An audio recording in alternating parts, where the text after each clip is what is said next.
This is Real News Media TV, coverage you can trust. Please like, share, subscribe, and hit the notification bell. Select all for daily news updates.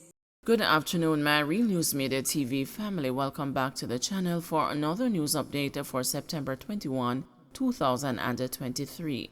And in the news this afternoon, watchdog groups call for House Speaker Dalrymple Philibert to step aside.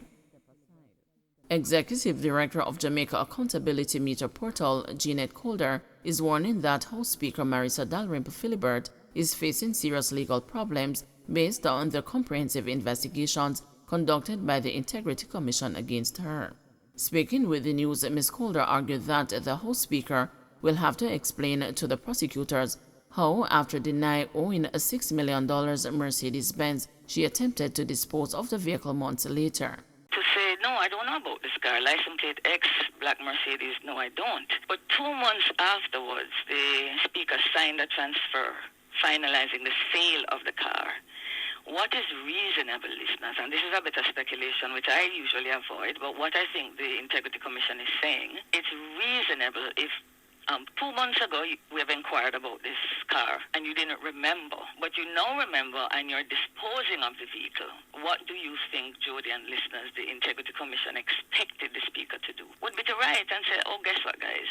I do own the car. This is what it slipped me. I'm actually in the process of selling it. Here's the documentation. That didn't happen until almost a year later when evidence is brought to the speaker. She says, yes, actually, I do remember this now. So what they also have is a changing of the story. If it compromises, this is a position I've held. I started advocacy in 2013, and every time this has come up, whether it's a public official or parliamentarian, myself as a citizen or any organization I represent, the position is if you have allegations over your head, you step aside. And this is more than an allegation. The DCP, the Director of Corruption and Prosecution, has ruled and so she's going to charge the speaker. The speaker is being charged for an offense on anti-corruption law. The speaker should step aside until this matter is complete. So yes, it's not even just an issue of should she be presiding over her own report yesterday. There isn't any report, any public affairs as speaker, that the speaker should be presiding over while this matter is going on. Director at National Integrity Action, Professor Trevor Monroe, believes that Prime Minister Andrew Holness must accept the recommendation of the Integrity Commission to remove Mrs. Dalrymple Philibert as a speaker pending the outcome of the case. The NIA director said precedent exists where members of the executive have been removed from their post after coming under investigation. The speaker should have recused herself, should have exempted herself from any of the parliamentary processes regarding the report and the ruling, of which she is a subject not only of investigation, but of the ruling. So I think that yesterday was really not a good day for us, and the Speaker still has an opportunity to say, look, I'm going to step aside before the Prime Minister takes up the recommendation made in the report of the Director of Investigations, recommendation which I think you referred to in your opening, where the Director of Investigations states as follows. They recommend that this report be referred to the Prime Minister for him to take such disciplinary and/or administrative actions which both recognize the seriousness of Mrs. Dalrymple's conduct and to deter recurrence. Curfew imposed in sections of Kingston Western. A 48-hour curfew has been imposed in sections of the Kingston Western Police Division. The areas affected are Russell Road, Maxfield Avenue, Lincoln Crescent, West Road, and the Spanish Town Road. The curfew began at 6 p.m. on Wednesday, September 20, and will remain in effect until 6 p.m. on Friday, September 22.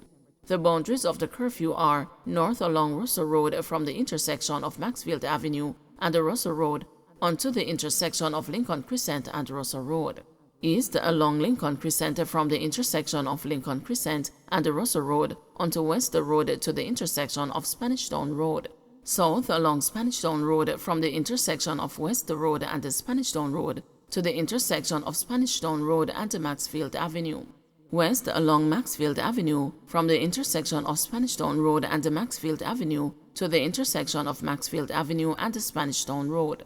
During the hours of the curfew, all persons within its boundaries are required to remain within their premises for 48 hours unless otherwise authorized by the ground commander. Body and the severed head found in Kingston. The body of a man with his head severed was found by police on Barnes Avenue in Kingston 13 Wednesday morning. The body was still unidentified up to press time Wednesday evening, police said. It was reported that around 9:20 a.m., police acting on information went to the location where the body was found wrapped in a white tarpaulin. Its head was severed and placed beside it, also on a piece of white tarpaulin.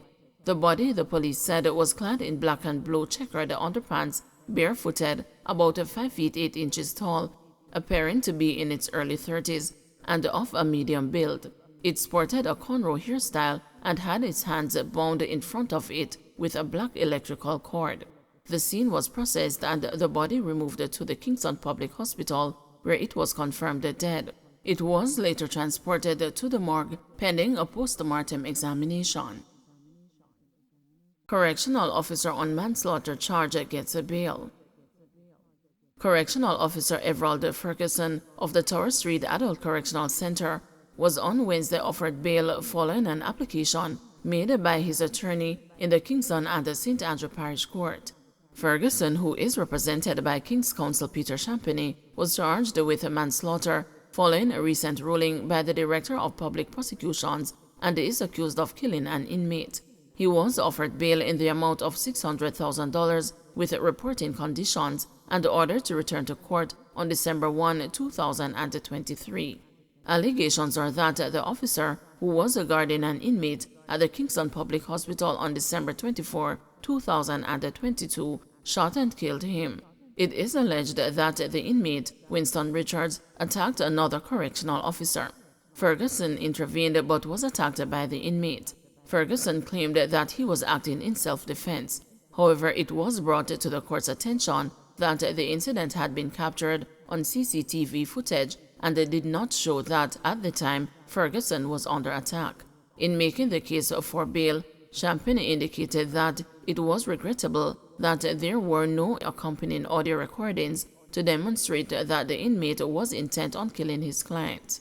Champagny also brought to the court's attention that the inmate had been in several other altercations with other individuals at the correctional facility, where he was serving a term of imprisonment for possession of an illegal firearm. Council caretaker wants relocation of Haddon dump amid a spate of fires. Council caretaker for the Monique Division, Lloyd Garrick, is calling for the relocation of the Haddon disposal site amid a spate of fires causing smoggy conditions since August. Residents say a blanket of smoke has been covering the communities of Haddon, Golden Grove, and Walker's Wood near Monique St. Anne. They say the situation has worsened since Sunday. Speaking with the news on Wednesday morning, Mr. Garrick said the condition has been affecting motorists, hence the call for the disposal site to be moved. I believe they should relocate the landfill. It is affecting motorists and persons who have to travel from Monique, especially to Walker's Wood, that stretch of road. I would say there are suitable lands in and around. I believe that's a discussion that the municipal corporation, the community, and central government can have. This is the worst I've seen that road. And I'm wondering the NWA and the government must pay some serious attention to the road from the border of St. Catherine coming down to Faithpen, into Monique, into Walker's Wood, into Firm Gully. It's terrible. Can't be worse. Daily we have accident on it because persons trying to stay away from Road. It's dangerous, and it's one of the main roads linking Portrait back to St. Catherine. Don't forget to like, share, subscribe, and hit the notification bell. Select all for daily news updates.